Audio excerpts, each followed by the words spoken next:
I thought I knew a lot about story because I've been a literature student. I read Joseph Campbell, the one who taught us about mythology, and I read lots of novels, and I studied playwriting. I did some playwriting, and I went to Byron Katie, who asks, where would you be without your story? So I did a lot of work even in about understanding myself in terms of my own stories, which is like an ongoing process in a way.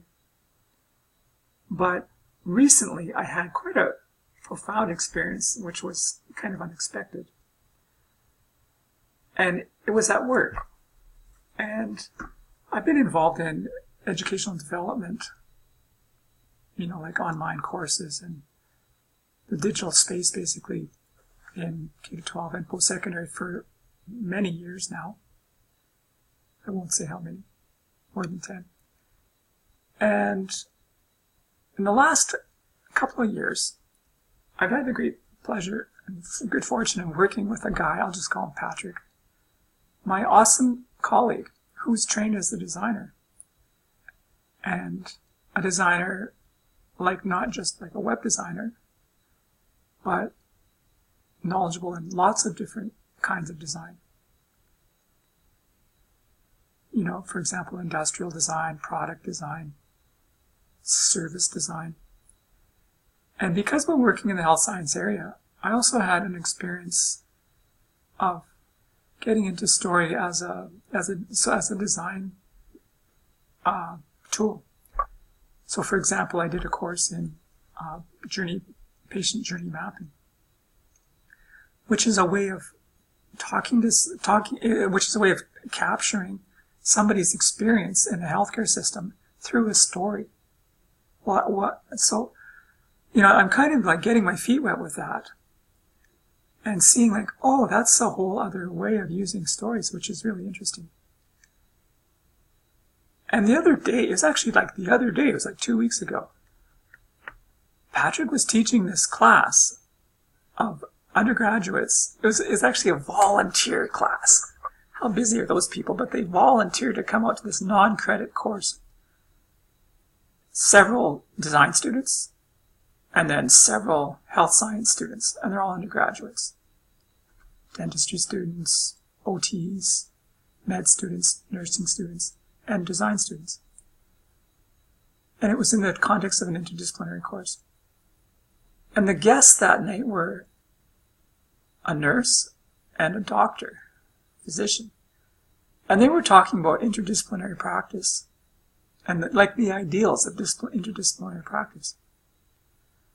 And I'm hearing this physician, and I'm hearing this guy. He's obviously a great guy. It's not about that.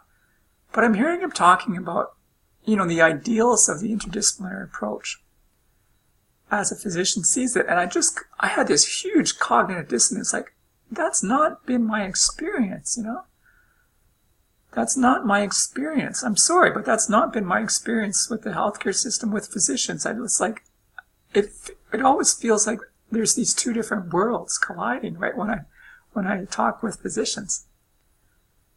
And I left that class, and I felt I was really in a funk about it. I actually was quite I was upset, actually.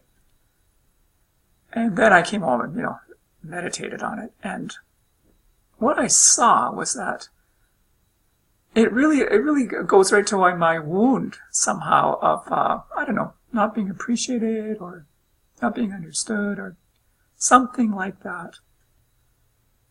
And I just went really deep with it. And once I could see it, as my story, that's my story. People don't get me, or, I'm not connecting with anybody, or they don't care about me, or whatever that story is. Once I got that story, once it becomes visible, then it starts to heal. And that's what self-inquiry is all about. That's the positive use of story from a psychological point of view. So that was actually a turning point for me in my relationship with the health sciences, which is a good thing because my work is supporting health sciences. And it feels like that contradiction is actually largely resolved for me now, because I get it about stories. I get that about story. I get it. I get it that that's a way of representing our understanding of the world, and it's a way of representing what's valuable to us and what our experience is, right? So I'm feeling very optimistic about using stories, and one of those areas that's come up at work is this patient journey, which is very related to patient advocacy.